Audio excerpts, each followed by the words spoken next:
Good morning students.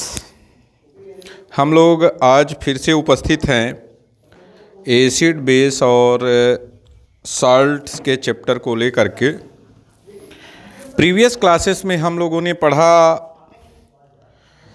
Compound कितने प्रकार के हैं, इनऑर्गेनिक कंपाउंड हैं, ऑर्गेनिक कंपाउंड हैं, और इनका डिटेक्शन करने के लिए तीन तरह से बताया गया कि ये टेस्ट के बेस पर ये एसिड होते हैं, बेस होते हैं और साल्ट होते हैं। फिर फिजिकल प्रॉपर्टी हम लोगों ने पढ़ी एसिड की, और बेस एसिड की, और उसके बाद केमिकल प्रॉपर्टीज़ के ही सीरीज़ में आज कुछ चीज़ें जो बच गई थी, एक आध दो चीज़ें जो थी, एक से दो चीज़ें वो बच गई थी, उन्हें हम लोग देखेंगे। पहला था कि एसिड रिएक्ट विथ मेटल। अब है नेक्स्ट जो पॉइंट होगा, acid metal oxide react with acid. पहला जो अब इसमें जो बचा हुआ था एक पॉइंट, उसे हम लेते हैं मेटल ऑक्साइड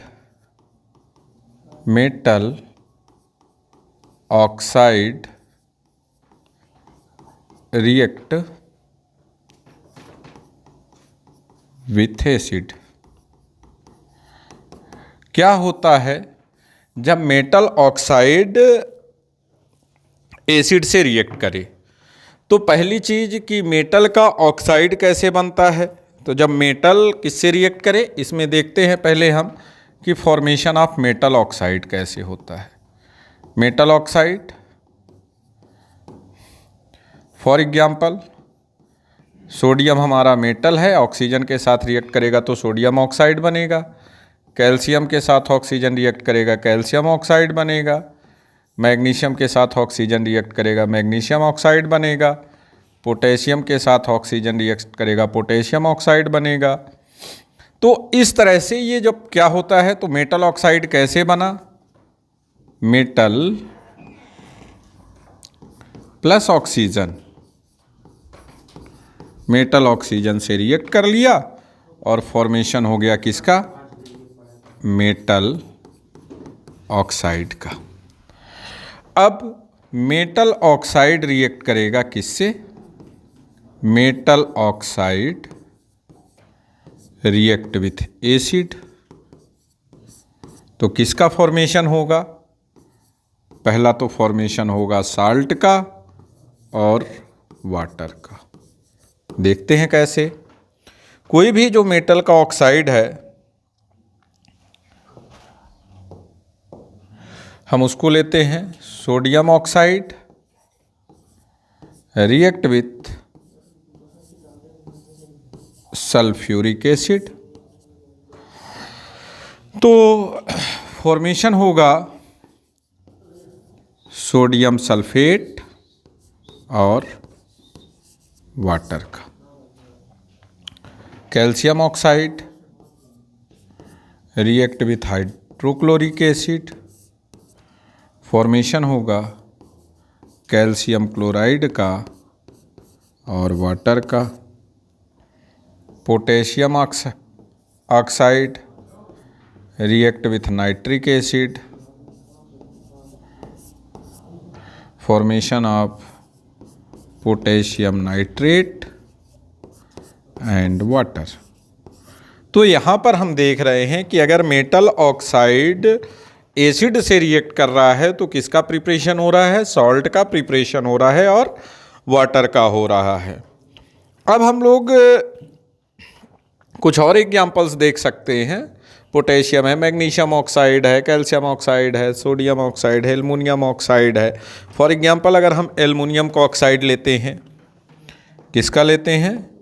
एल्युमिनियम ऑक्साइड लेते हैं, Al2O3 प्लस H2SO4, फॉर्मेशन होगा aluminium sulphate plus H2O, 3H2O, CH2O। तो ये आपका आ जाएगा। तो कोई भी मेटल अगर एसिड से रिएक्ट करता है तो फॉर्मेशन किसका हो जाएगा? साल्ट और वाटर का। अब एक चीज आती है कि इन एसिड्स में क्या कॉमन है, what is the common in all acids, what is common in all acid, what is common in all acids, सभी एसिड में क्या कॉमन है। तो अगर आपने वीडियो को देखा और कुछ समझा तो इनमें आपको एक चीज़ दिख रही होगी जो कॉमन है, वो है कि acid contains H positive ions. बहुत इम्पॉर्टेंट चीज़ है कि कोई भी एसिड होगा वो H पॉजिटिव आयंस कंटेन करेगा और वाटर में डिसॉल्व होने के बाद H3O पॉजिटिव आयंस देगा, contain H positive ions and dissolving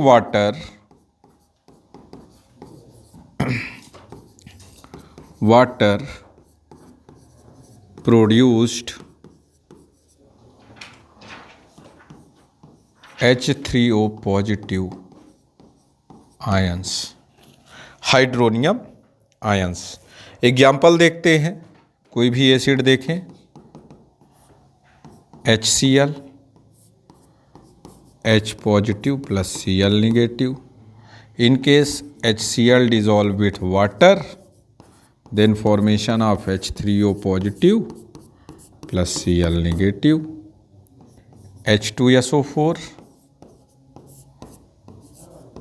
2H positive, SO4 2 negative, HNO3, H positive, NO3 negative, CH3 COOH, H positive, CH3 COO negative, COOH, COOH, 2H positive, COO negative, COO negative। तो हर एक components में अगर आप देख रहे हों तो H positive ions आ रहे हैं, और ये चीज़ क्या बताती है कि ये एसिड में क्या बना रहे हैं, H पॉजिटिव आयंस बना रहे हैं।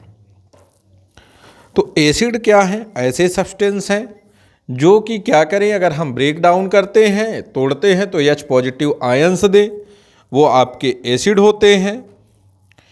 अब एसिड को लेकर के कुछ साइंटिस्टों के भी कॉन्सेप्ट्स हैं, जिनमें सबसे इम्पॉर्टेंट कॉन्सेप्ट अभी आपको मिलेगा क्योंकि उससे रिलेटेड कुछ चीज़ें हैं, वो है आर्हीनियस का कॉन्सेप्ट। और आर्हीनियस ने बोला कि एसिड को अगर हम वाटर में डिसॉल्व करते हैं, acid dissolve in a water, then they have produce hydronium ion.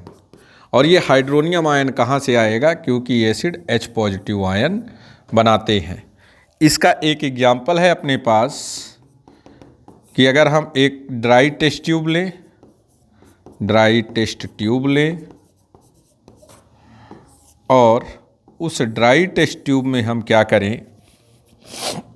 Aqueous ना हो, मान लेते हैं कोई कंपोनेंट है जिसमें से क्या हो रहा है, HCl गैस रिलीज हो रही है, और इसके ऊपर हमने लिटमस पेपर लगा दिया। क्या लगा दिया, लिटमस पेपर।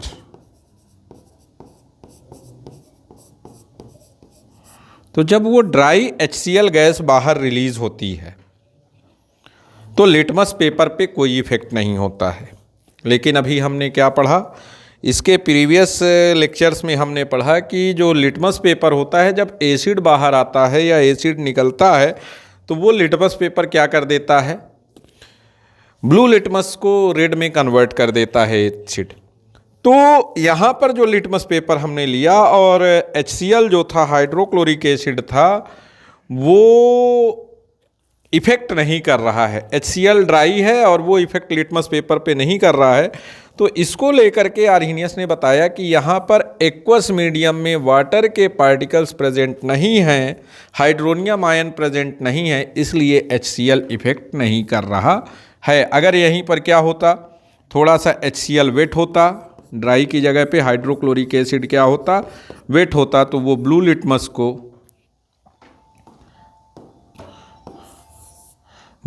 को किस में कन्वर्ट कर देता,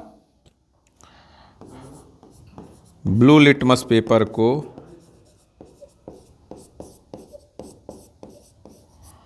रेड लिटमस में कन्वर्ट कर देता। मीन्स वो H पॉजिटिव आयन, इसलिए H पॉजिटिव वाटर का होना जरूरी है, एक्वस सॉल्यूशन का होना जरूरी है एसिड के लिए। फिर इसके बाद एक जो हमारे प्रैक्टिकल के हिसाब से बहुत इम्पोर्टेंट चीज़ होती है वो है, प्रैक्टिकल के हिसाब से कि dilution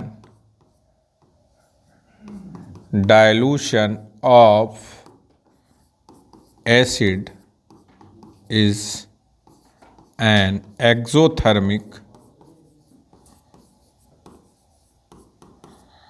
exothermic process. Dilution of acid is an exothermic process. क्यों होती है?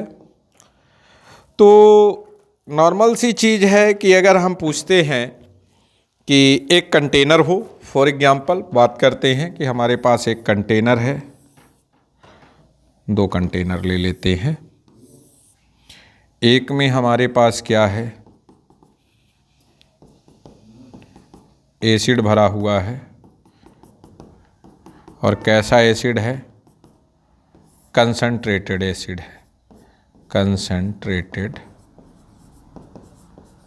H2SO4 है, कोरोसिव होगा। और दूसरे वाले में हमारे पास क्या है,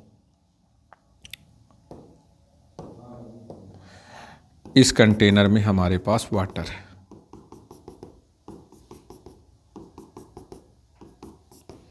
क्या है, वाटर। सामान्य सी चीज़ की मैं बात अभी कर रहा हूँ, यहाँ पर एक कंसंट्रेटेड है और कंसंट्रेटेड से हमको डाइल्यूट में कन्वर्ट करना है। किस में कन्वर्ट करना है, कंसंट्रेटेड एसिड को acid converted to dilute acid. Concentrated acid को डाइल्यूट एसिड में हमको कन्वर्ट करना है, और हमारे पास दो कंटेनर हैं। एक कंटेनर में मेरे पास कंसंट्रेटेड एसिड है और दूसरे कंटेनर में वाटर है। तो क्या मैं पानी को डायरेक्टली एसिड में मिला दूं या एसिड को पानी में डायरेक्टली मिला लूं? दोनों काम कर सकते हैं, कर सकते हैं? जी नहीं कर सकते हैं। क्यों नहीं कर सकते हैं? क्योंकि देखिए, एसिड को डायरेक्टली अगर आप वाटर में ऐड करते हैं तो हो सकता है कि जिस कंटेनर में आप ले रहे हैं वो कंटेनर अगर टेम्परेचर ज़्यादा एब्जॉर्ब कर सकता है तो ठीक है, लेकिन अगर इसको हम मिलाते हैं तो ये क्या होगी, एक्सोथर्मिक प्रोसेस होगी, और हो सकता है कि एसिड को हम पानी में डाल रहे हैं और पानी बाहर आ जाए और हम एक्सीडेंट के शिकार हो जाए। तो वहाँ पर हम क्या करते हैं, कंसंट्रेटेड एसिड को हम क्या करते हैं, एक टेस्ट ट्यूब में ले लेते हैं या एक मेजरिंग सिलेंडर में 10 ml के आसपास ले लो, मान लो आप 10 ml ले लें, और उस एसिड को जिसमें वाटर है उस वाटर में मिलाना है। बट हमको किसके थ्रू मिलाना है, वॉल्स के थ्रू मिलाना है। और एक ग्लास रॉड हमको क्या लेनी है, एक ग्लास रॉड लेनी है, और इस ग्लास रॉड को कंटिन्यू अपने को स्टेयर करना है, हिलाते रहना है। मीन्स एसिड यहाँ से ये वॉल्स के थ्रू आएगा, वॉल्स के थ्रू धीरे धीरे धीरे, और जब आप देखेंगे तो यहाँ पर जब एसिड जाएगा तो कुछ वाटर के साथ रिएक्शन होने लगेगी, तो उसको धीरे धीरे हम कंटिन्यू क्या करेंगे, हिलाते जाएंगे, तो वो धीरे धीरे एसिड क्या होगा, उसमें डिज़ोल्व होगा, और उस कंटेनर को जिसमें आपने वाटर लिया है, उस कंटेनर को अगर आप टच करते हैं, टच करने पे आपको क्या लगेगा, कुछ हीट की फीलिंग्स आएगी कि गर्म है, वो कंटेनर गर्म हो रहा है, इसलिए बोला जाता है dilution of acid is a exothermic process. तो इस तरह से जब कभी भी हम एसिड को गर्म करते हैं तो इनमें क्या प्रोसेस हो रही है, कैसे हो रही है, और क्यों हम डाइल्यूशन ऑफ एसिड जो है, एसिड को डाइल्यूट करना कंसंट्रेशन से एक्सोथर्मिक प्रोसेस कहलाता है। तो क्यों, तो यहाँ पर क्या होती है, जो हीट है, एनर्जी है, वो रिलीज़ होती है, एनर्जी रिलीज़ होगी, बाहर निकलेगी। एक्सेस अमाउंट में जब एनर्जी रिलीज़ हो जाती है, बाहर निकलती है, तो उस प्रोसेस को क्या कहते हैं, जब किसी सब्सटेंस में एनर्जी क्या हो, रिलीज़ होती है, उसे हम क्या कहते हैं, एक्सोथर्मिक रिएक्शन कहते हैं। ये अपने फर्स्ट लेक्चर में हमने पढ़ा है एक्सोथर्मिक और एंडोथर्मिक।